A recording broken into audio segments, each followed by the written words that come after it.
Video کے آغاز میں ایک قدیم تاریخی شہر کا میدان دکھایا گیا جاتا ہے جہاں شاہی سپاہی موجود ہے۔ ان کے بعد بھیڑ میں موجود عوام دکھائی دیتی ہے جن کے چہروں پر خوف اور تشویش کے اثرات واضح ہیں۔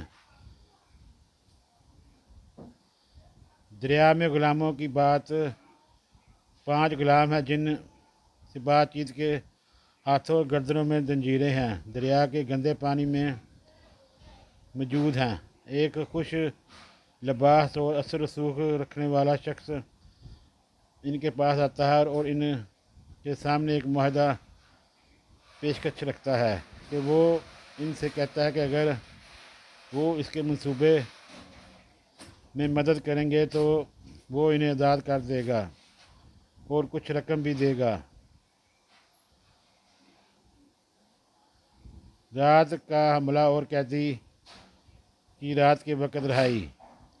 گھوڑے پر سوار جنگجو اور غلام مشعلیں تھامے ہوئے ایک محل یا قلعے میں پر حملہ کرتے ہیں۔ وہاں شدید ہنگامہ آرائی اور جنگ ہوتی ہے۔ یہ افراد ایک قید خانے کے سلاخیں توڑ کر اندر موجود قیدی کو چھڑانے میں کامیاب ہو جاتے ہیں اور فرار ہوتے وقت وہاں آگ لگا دیتے ہیں۔ بادشاہ کا غصہ اور محل۔ ملکہ سے گفتگو کے اندر کا منظر دکھایا جاتا ہے جہاں حاکم بادشاہ اپنے سپاہیوں اور مشیروں پر قیدیوں کے فرار ہونے پر شدید غصے کا اظہار کر رہا ہے۔ وہ اپنے سپاہیوں کو فوراً قیدیوں کو پکڑنے کا حکم دیتا ہے۔ سب کے جانے کے بعد وہ ملکہ کی دیکھ بھال کرنے والی خاتون سے شہر پر حکومت کرنے اور وفاداری کے معاملے پر گفتگو کرتا ہے۔ آزادی کا اعلان۔